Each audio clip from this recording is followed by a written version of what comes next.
Good morning. This is Peter Rees talking to you from our half-constructed podcast facility here in sunny downtown North Buffalo.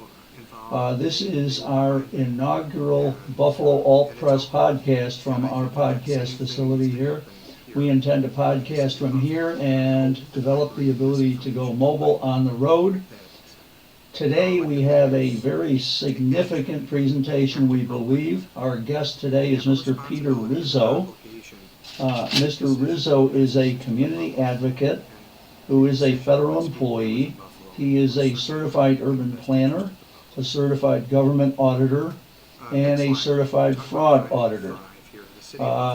He has put together a PowerPoint presentation from data that he has put together that I find quite astounding, and this presentation we think will be very significant in terms of the future of the Buffalo School Speed Zone Camera Program. Director Guy for your PowerPoint presentation. And I'm coming up now with your first slide. You tell me when you want to move. Why don't you do your presentation? Is it okay with you if I interrupt with questions here and there? No, please do. All right, that will be our format. Here we go. So what this presentation represents is basically an overview of an independent review I conducted of the Buffalo School Zone Safety Program. Again, this presentation will be delivered to the hopefully, to the Legislation Committee of the Buffalo Common Council. So we can go to the next slide. So the objective, and then the following one. The objective of this review was to examine whether the city has taken reasonable and responsible steps to implement its school zone safety program. And when you look at the objective of the program, it has been stated many times by city officials, it is to reduce school zone vehicle crashes. School zone vehicle crashes. So using various metrics, we're able to evaluate whether the city has taken appropriate steps to reduce school zone vehicle crashes. And the results of this review were quite interesting. Next slide, please. Okay, so the review methodology, we'll talk about that. Next slide. So this is a fact and evidence-based review, and it relied on best available data I obtained through FOIL requests, crash data and violation data from the Buffalo Police Department, as well as the Parking Violations Bureau and the Institute for Traffic Safety Management and Research of the University at Albany. The traffic data that we'll talk about, the average daily traffic counts, those were obtained from the GBNRTC. And then we have demographics, income, and poverty data that I obtained from the U.S. Census Bureau. It's American Community Survey data. And I also consulted with traffic professionals from the Cornell University Local Roads Program, and they were very helpful. Next slide. So the review findings, this is a summary. We'll go to the next slide. This is a summary of the findings. There are 7 of them total. Finding 1, half of the city's speed camera sites are among the in school zones that have among the lowest crash rates in Buffalo. Finding 2, nearly all city speed camera sites have among the highest traffic counts. So if your goal is to reduce school zone vehicle crashes, you don't put the cameras in school zones that have the lowest crash rates. I mean, it just doesn't make sense. But they're in the school zones with the highest traffic counts. Well, that's kind of curious, don't you think?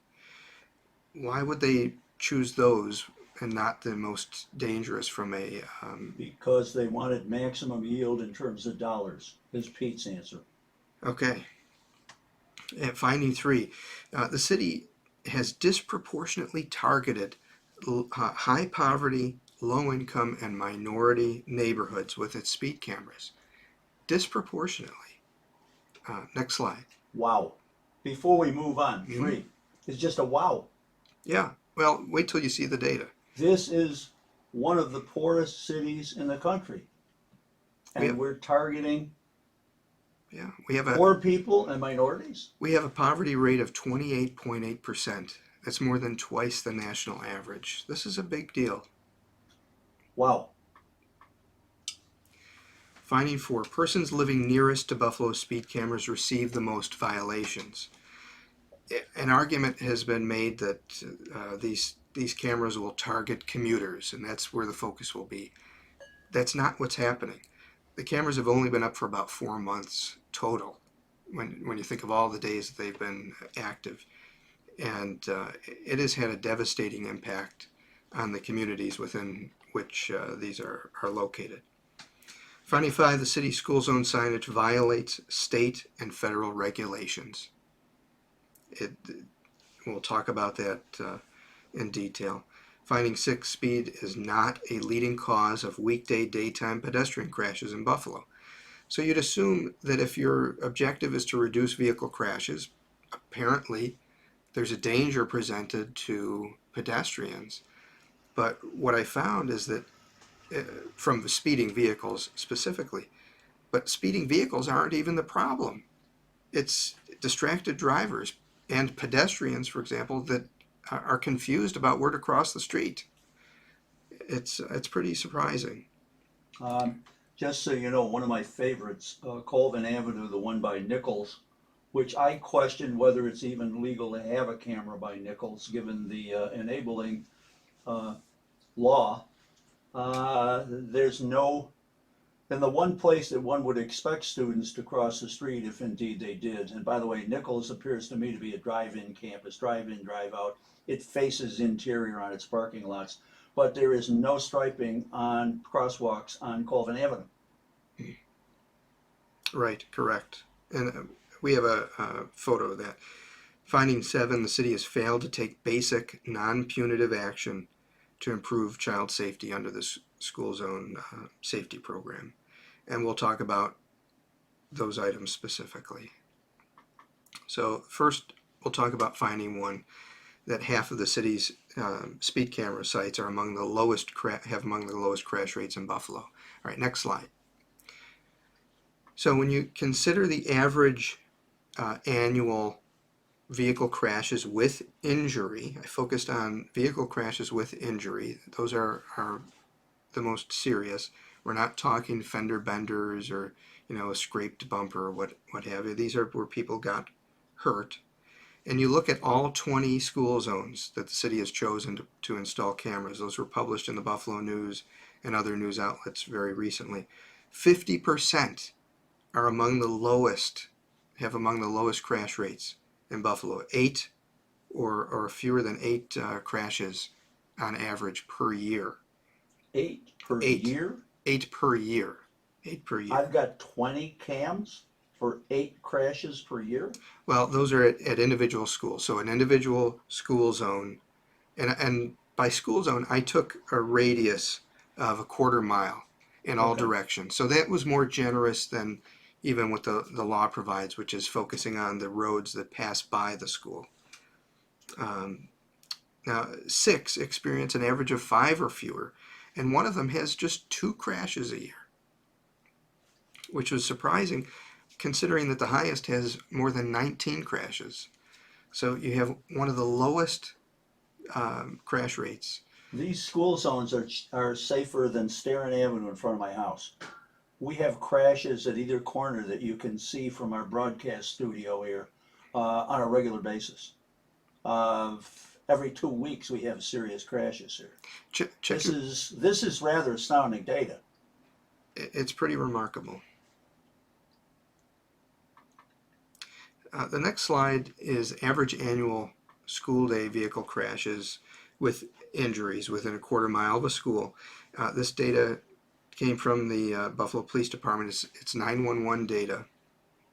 So every time there was an accident, somebody calls 911, it was logged. As you can see at Hutch Tech, 19.25 accidents. What's that down? That's the one down on Elmwood, correct? Correct, South Elmwood. Mm-hmm. Okay, so it's in a almost downtown area. It's just a little bit off a Main Street sort of corridor. Mm-hmm. By the way, the crosswalks there are not striped. Terrific. So On Porter Avenue, you have 18.75 average annual accidents. And that last column is important because you see the rankings 1, 2, 3, then you jump to 6, then you jump to 7, 8, 11, 16, 17, 20. Okay, those are the 10 schools that are in your top 20 highest accident rates. And Okay, then, now that Westminster Community Charter School, I'm interested in that, number yeah, 3. mhm, Is that the one that's off Bailey? that is correct.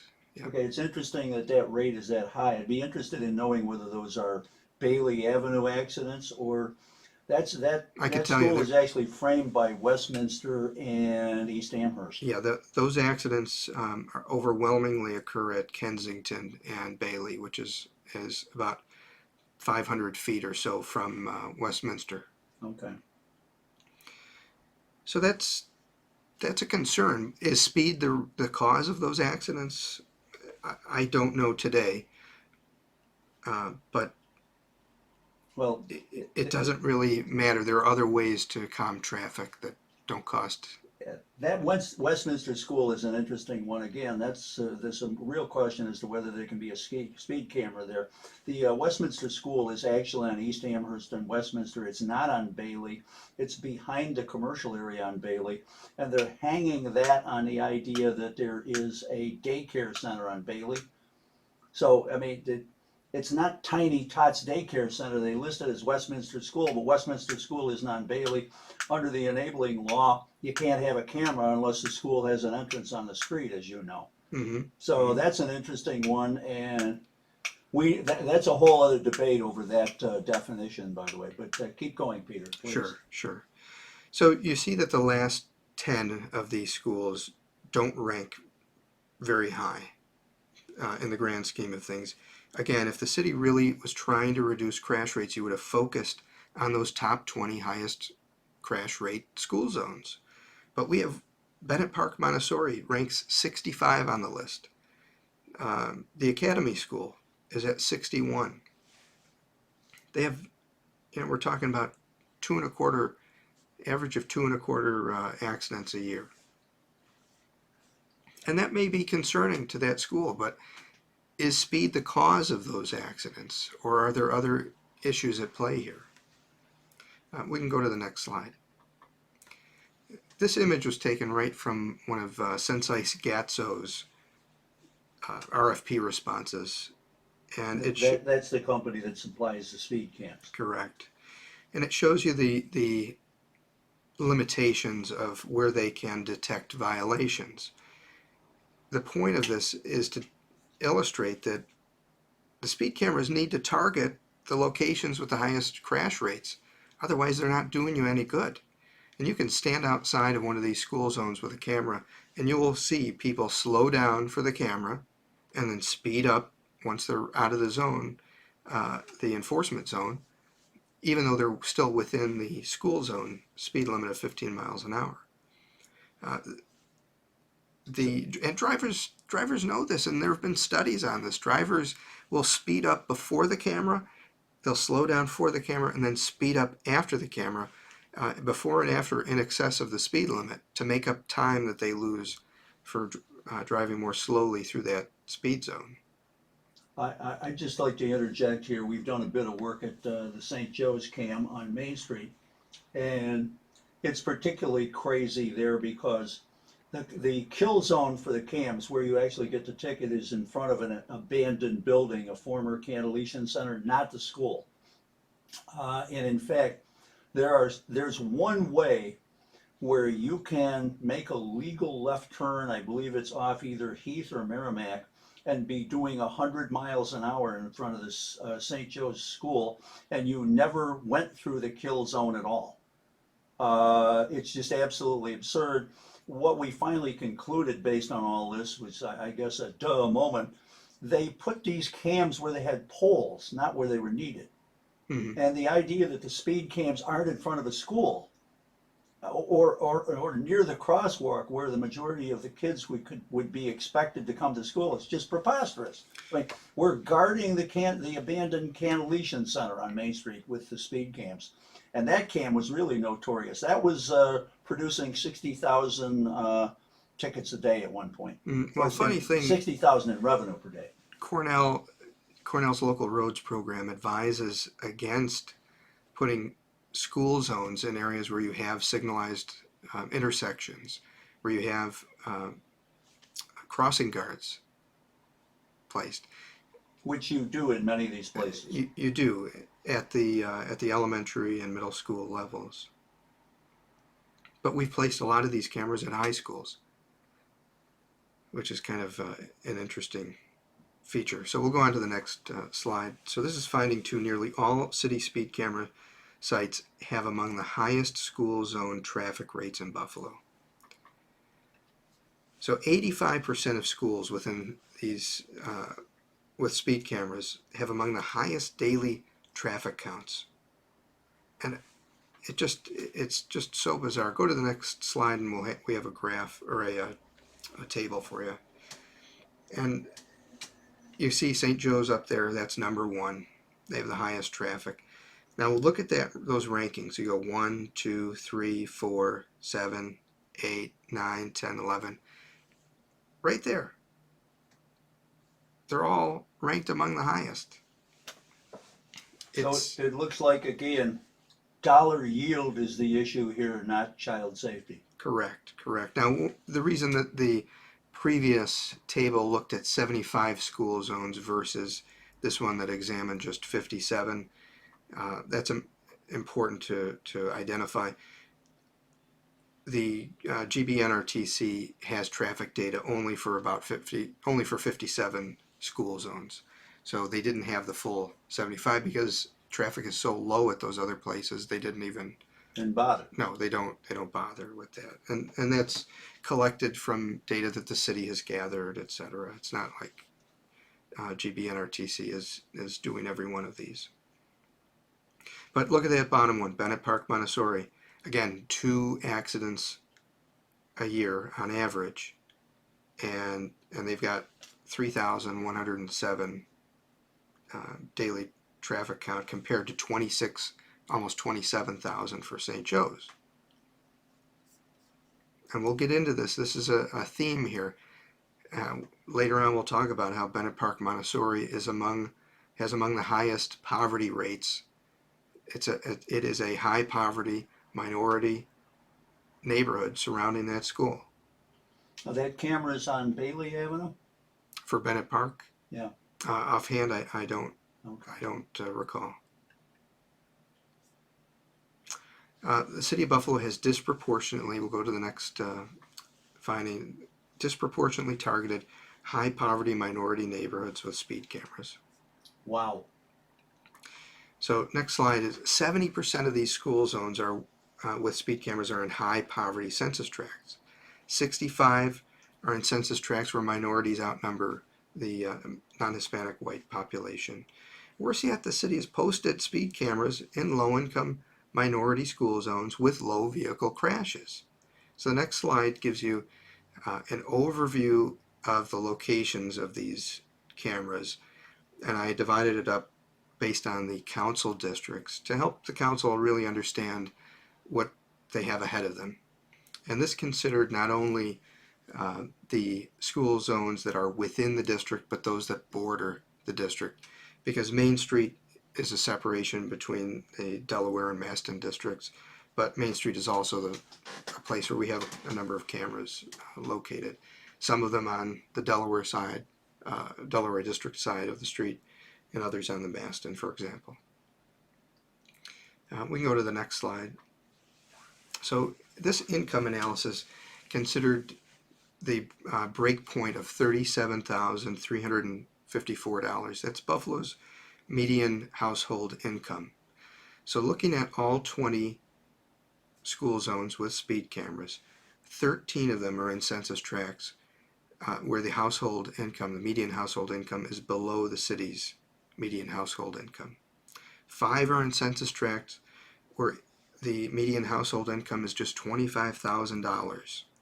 One of them, again, Bennett Park Montessori, they have that census tract has a median household income of $13,200. That's crazy. It's unbelievable. I This is why we're one of the poorest cities in the country. I mean, why would you put cameras in these locations? And again, as we get into it, we'll talk about how it is most impactful to the people who live nearest to these cameras. So the next slide is the poverty analysis.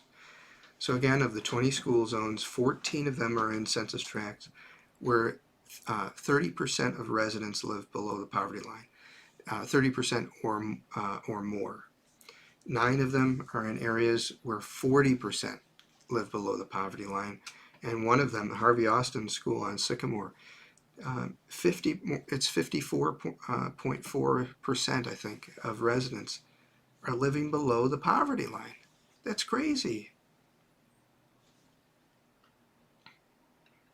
It's an absolute shame. God must love poor people. Otherwise, he wouldn't have made so many of them.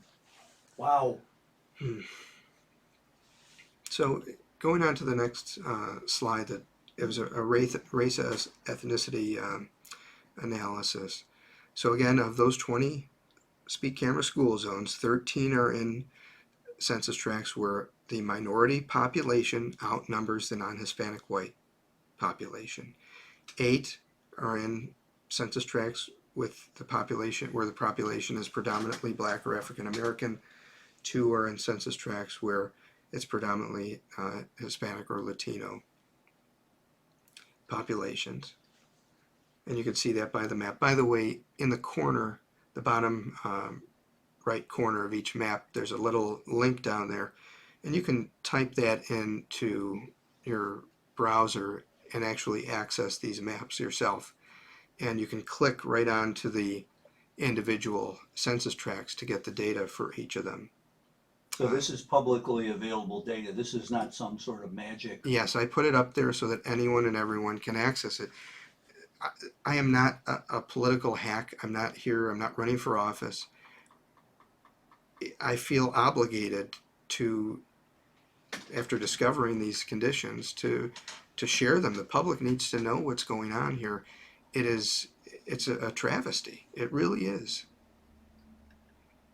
We want to get more into that a little bit later, but well, go ahead. You do this at your leisure, or excuse me, at your rate. Yeah. So the next slide, we have an example here. This is the Bennett Park Montessori School, and this school zone, it's on Clinton Street, not Bailey. 2 accidents with injuries per year on school days. They have a 45.4% poverty rate. Median income is $13,000, and their Black African American population is 67%. I mean, that's just, I don't understand why the city would even fathom placing a camera in that location, especially when there are many alternatives that exist, and we'll talk about that in a moment. So the next slide, so this is finding 4. Persons living nearest to Buffalo's speed cameras receive the most violations. Next slide. So I obtained data from the City of Buffalo, specifically the Parking Violations Bureau, asking them to identify the zip code assigned to each violation that has been issued so far. And there have been 91,000 plus violations issued in the 4 or so months that we have had this program in operation. So instead of examining all of Erie County or all of all jurisdictions that have received these violations, I focused on just those zip codes in the City of Buffalo. So we have 44,606 violations issued to city residents alone. And that constitutes $23.23 million in fines. So 23.7% are in a single zip code. So almost a quarter of them are in zip code 14215. And that zip code also happens to be the hardest hit by the coronavirus. There are more rates of infection in that zip code than in any other in Buffalo. And guess what? They have 3 speed cameras. 3 of them. 71% of vehicle owners are in high poverty zip codes. So 71% of those tickets went to residents in high poverty zip codes. 52% or so went to vehicle owners in zip codes where the median household income is below Buffalo's $37,300 median income, and almost 62% went to vehicle owners in predominantly minority zip codes. So the next slide gives you an idea of the cameras that are active or that were active. So they went off on January 31st, 2021. So these are the cameras that were active. Notice that there are 3 of them in zip code 14215. And of course, that's the hardest hit. But it's not just the hardest hit by a little bit. It's dramatic. They've received almost 10,600 violations. That's crazy. That's the poverty rate there is almost 30%. And 85% of the residents are minority. And look at their median income. It's, again, Buffalo's median household income is $37,000. Theirs is at $34,000. It's really unfortunate. The next slide is important. Rochester, New York had a red light camera program. The state allowed cities, including Buffalo, to institute red light camera programs as long as the Common Councils adopted legislation providing for them. Buffalo, thankfully, does not have red light cameras currently, but who knows what will happen in the future. But they got rid of the program in 2016 in Rochester because Mayor Warren came out and realized that there was a tremendous disproportionate impact by this program on those living in poverty. She canceled the program. She got the Common Council involved. They were behind it, and it's over with. And I think that same thing needs to happen here in the city of Buffalo. And I hope that by bringing this information to light, that our elected leaders take action and act appropriately.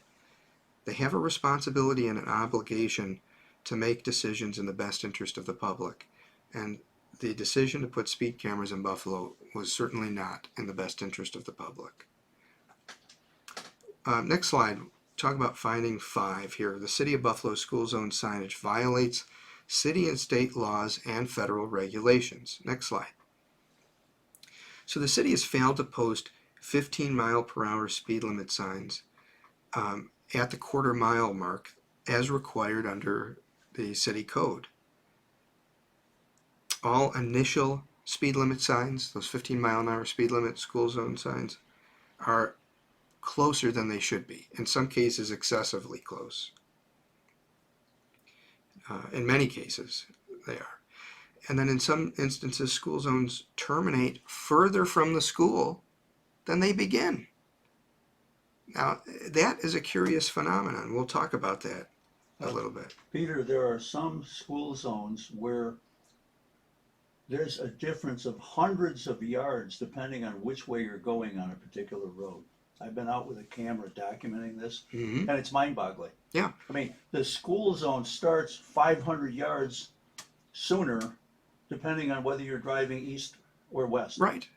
There are 2 different speed limits on either side of the road. It's almost like someone was drunk when they laid these out. Well, drunk, I don't know, but I certainly suspect that the city knows better. They've been putting up signs for a long time. They know the rules. Everything is very well documented. I would be very surprised if this was a mistake. You don't make this many mistakes. So the city code, we'll go to this, we're on the right slide, thanks. City Code, you look at Chapter 479, and it's clearly, a quarter mile, 1,320 feet. That's where the point of change exists from one speed limit to another. That's where the school zones are to begin. It doesn't say about, it doesn't say up to.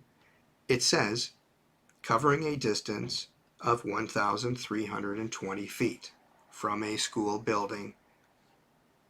That to me is clear. So the Vehicle and Traffic Law, 1180D, which is the enabling legislation, also says that the city is to not only allowing us to put up speed cameras, but it says you need to follow the National Manual on Uniform Traffic Control Devices for Streets and Highways in putting up signage. So then I looked at that manual. What does it say? The speed limit signs shall be located at the points of change from one speed limit to another. That is just absolutely as clear as it gets. I just wanted to make a comment about this quarter mile. Well, first off, how many meters is that? We must still be in the English system when it comes to signage. But more seriously, if one draws a radius of 13 or a quarter mile from the entrance of every school in the city of Buffalo, there isn't any place in the city of Buffalo that isn't in a school zone. We have schools all over the place. It's not feasible for the city to do this legally. I mean, that's one of the points that I've found in challenging individual citations. It's become very clear to me that the city can't comply. If it did, it'd be a 15-mile-an-hour speed limit for the city of Buffalo. Mm-hmm. You want next? Yes, please. So I have a couple of examples here. Here's Nichols School. It's at 1250 Amherst Street in Buffalo at the intersection of Amherst and Colvin. So the first 15-mile-an-hour speed limit sign that you encounter if you're driving southbound on Colvin is 540 feet from the nearest school building. Again, it should be 1,320 feet. And that sign is only 365 feet from the southbound facing speed camera. So it just is so curious that these speed limit signs, these 15-mile-an-hour speed limit signs, were placed in close proximity of those speed cameras. I'm not making any assumption here. I have not done I've not interviewed anyone from the city about this. I haven't talked to those folks about it, but that type of condition, considering all of the other facts, causes me to suspect the possibility that the city was creating conditions that are more likely to cause a violation of that school zone than to cause compliance with that school zone speed limit. And in doing so, what do? You generate more revenue because you issue more violations. So the westbound end school on Amherst Street, the westbound end school speed limit sign it's 1,100 feet from the nearest school building. So it's 560 feet further than the first speed limit sign. That just makes no sense to me. I don't know what they're trying to do here. The kill zone by Nichols, by the way, is next to a berm and a fence.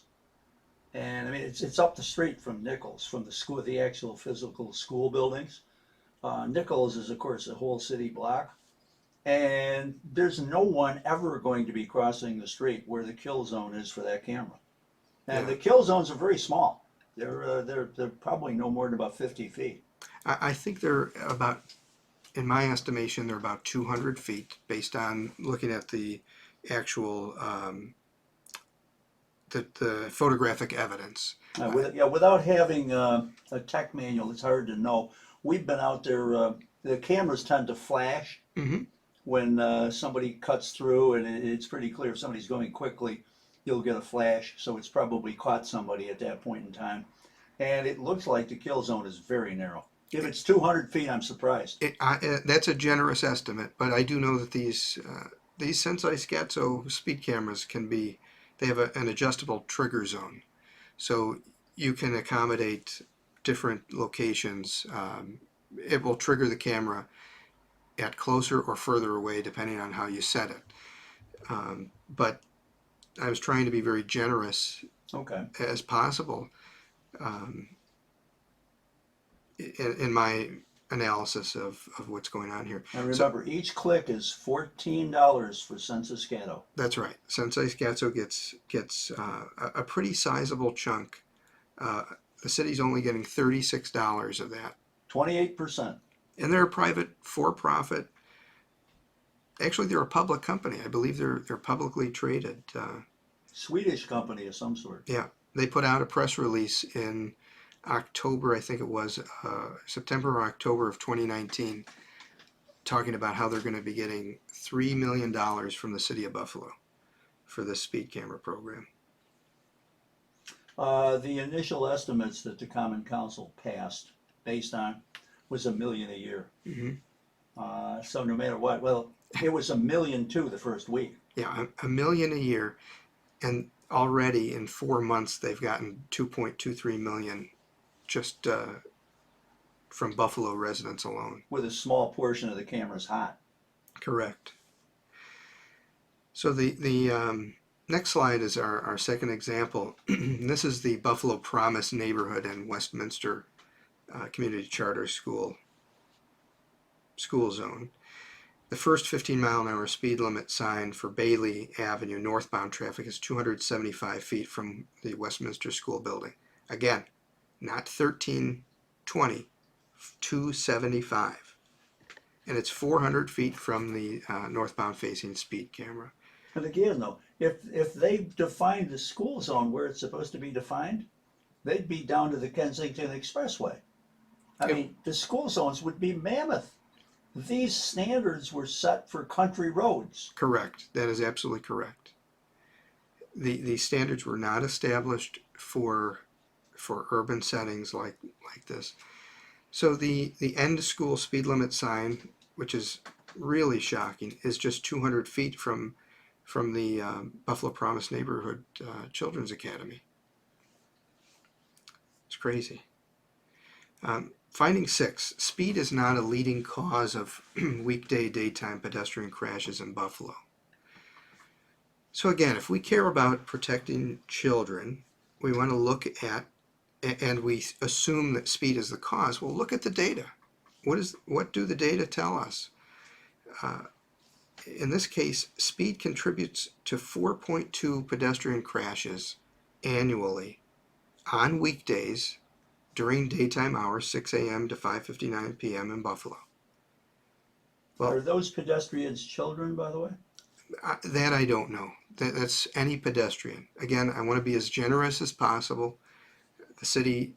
Let's assume they're children. Sure.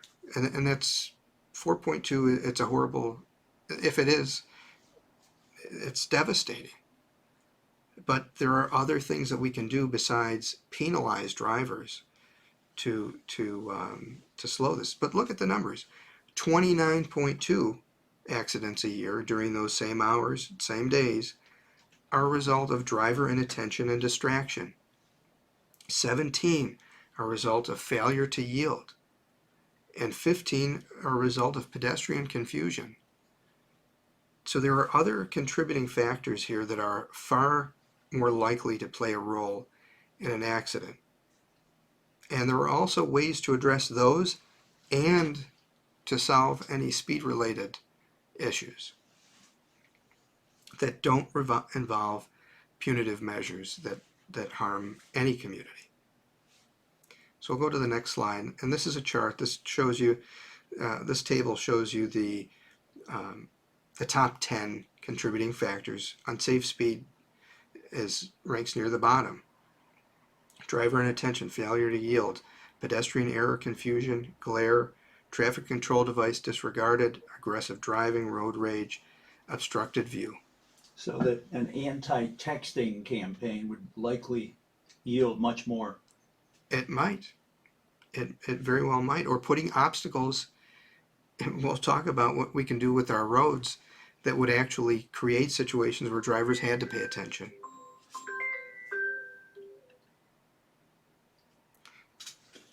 So we'll go to the next finding, number 7. So the City of Buffalo has failed to take basic non-punitive action to improve child safety under the school zone safety program. The only feature, next slide, the only safety feature of this program involves speed camera installation. That's it. There's nothing more than that. They haven't even striped the crosswalks. It's just about speed cameras. And many school zones, again, are without visible crosswalks, and basic low-cost, non-punitive safety measures have not even been brought up as a potential here. So the next slide has 2 pictures, and this is Hutchtech and Nichols. And take a look at those crosswalks. Now, yeah, there's snow on the ground in one of the pictures, but you could see Looks like there's a stop line there, maybe. That's it. Yeah, well, that is, if you look at the Hutchtech image, toward the right of that, that's not a stop line. That's one side of a faded crosswalk. Oh, okay, so it's an old crosswalk. Yeah, it's just one, but it's Got one it. line. You can't Got see it. the second line. I mean, they don't care enough to make these bold crosswalks, but we'll put up a speed camera because that's going to solve the problem. All right, the next slide. These are examples of what we can do that will make a dramatic impact on improving school zones. If that is truly what we want, which I'm all for, these are much more effective measures that are permanent, they're physical, they're visual, and they can make a big difference. Painted curb extensions. What's the cost there? The paint. You know, it's not that big a deal. You can do a raised crosswalk. Raised crosswalks allow for the pedestrians that are crossing to be higher, they're more visible to drivers, and you're also creating kind of a speed hump. It's or a speed table, and it will, you know, jostle the driver if they're not careful and they don't slow down. It's also obvious where the crosswalk is. Absolutely. Overhead signage. You know, I don't know how many times I've been driving by a school and you cannot see the school zone sign and the flashing beacons because there's a box truck or whatever it is parked outside on the street or driving next to me. Overhead signage is a great option and will call greater attention to these school zones. Physical curb extensions, another great feature to narrow the road, cause drivers to slow down. Raised intersections are also very helpful, and painted crosswalks. So this is from South Korea, and they partnered with 3M to use this 3M yellow paint to paint street corners, and you can see the kids. It's great. You know they're there. They know where to stand. They call this the yellow carpet. The kids know where to go before they're able to cross the street, and drivers can see them, and it makes for a heck of a lot better environment for children. The next slide has a couple more examples. Pavement markings of any kind are beneficial. You know, even though they're flat, they can still cause drivers to go one way or another and to help them slow down and think. Chokers are also an option. Chokers help to really narrow the path of travel for vehicles, and they've been used in many instances. Pedestrian refuge is another great alternative. It's you have a median in the middle of the road. Well, you build it up with concrete, and you have a place where pedestrians can stop if they need to as they cross the street. If there's not a signalized, if it's not a signalized crosswalk or there's no stop sign there, it's a mid-block crossing. This is a great way to ensure that a pedestrian can get across one lane, one direction of traffic, and then wait until it's safe to cross to the next. Many roundabouts can be placed. You don't have to do any reconfiguration of the curbs or the corners. You actually just plop something right in the middle of the intersection, and that barrier causes drivers to slow down as they go around. And How small a roundabout can you do? I'm they can be looking at a pretty corner small. where I'd like one right now. Yeah, yeah, it can be very small. It does not 50 have to be feet, big. 60 feet? What? So, offhand, I'm not positive, but That doesn't look like it it's doesn't much look like it's wider. 20 feet. Yeah. And you don't need much. It just has to be a physical obstacle. And they put trees in the middle. You put vegetation. You don't put giant rocks. Somebody, of course, is going to plow through it at some point. You don't want them to die as a result of driving through it. But by and large, most drivers will drive around it. So you do it in a way that is sensitive. You don't even have to have anything planted in the center. You could just raise it and paint it red or yellow or whatever it is, and just ensure that drivers know to drive around it.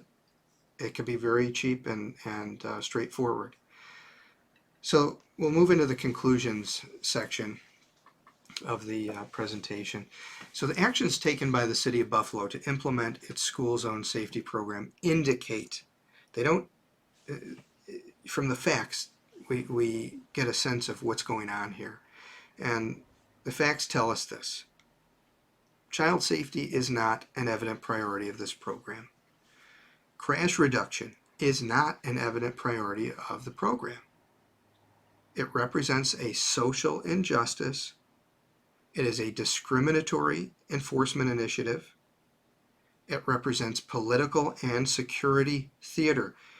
Your kids are not necessarily safer because we have speed cameras. Don't fool yourself. There are other methods of doing things that will actually, make those environments safer. But speed cameras may not be what we need.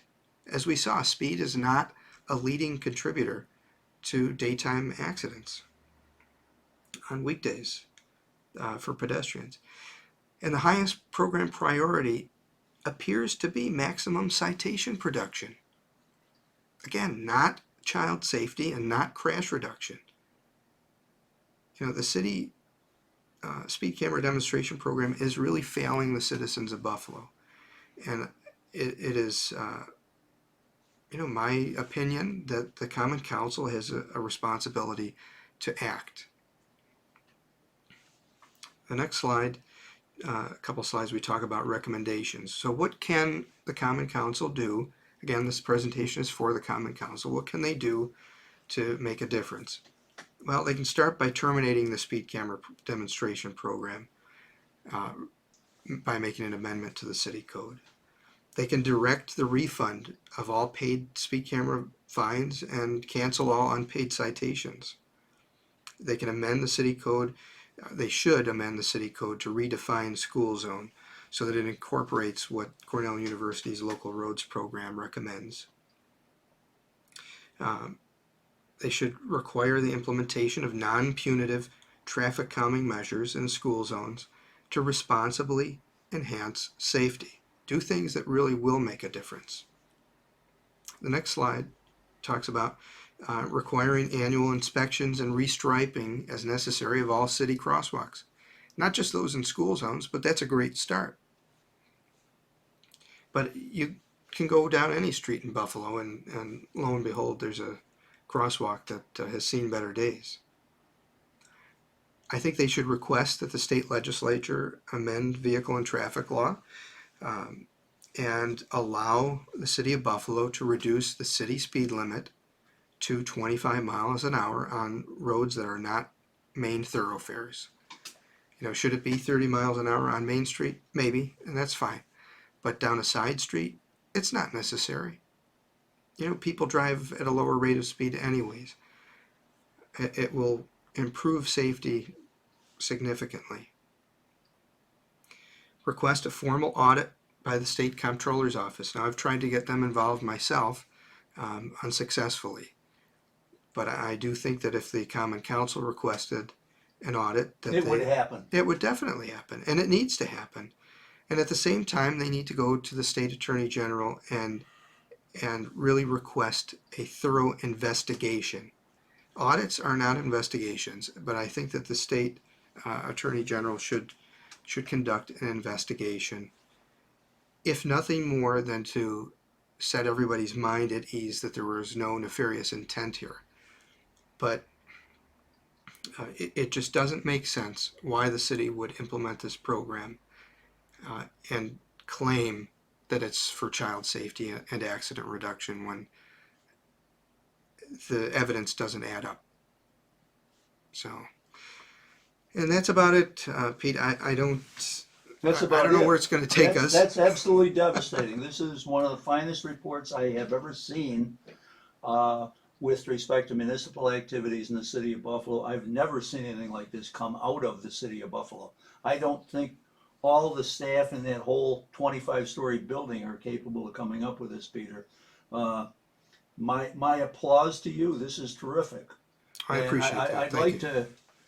This has run a long time. I don't think you're going to do this in 10 minutes at a legislation committee meeting, but you can run faster. Perhaps you want to cut some slides out of this. But here at Buffalo Alt Press, we're doing real work. Okay, this is a graduate seminar. I want this to be detailed. Now, I got some questions. Why'd you do this? This is a lot of work. It was a lot of work, but it concerned me so much that, bottom line, I suspected that something was up. It just didn't look right. It didn't seem right to me. And the more I got into it, it started with a simple FOIL request. I got the information back. It looked sketchy, looked suspicious, started running numbers, and every time I got a response to a FOIL request or found more data online, it only created a more damning situation for the city. And it just creates a situation that needs to change. We can't just as citizens sit around and allow government to abuse residents, especially those who are in some cases, they don't have the resources to fight for themselves. Well, we have an obligation to serve them as members of our community and to support them and to advocate for them. That's our duty as citizens. And this is just my contribution to that. I know that it's going to cause a kerfuffle, and that's my intent is genuine. However, it is intended to do what is right for the people of this city. I have no ulterior motive. That's just it. That's the motivation. Expose the truth, share the information, and hopefully facilitate meaningful change.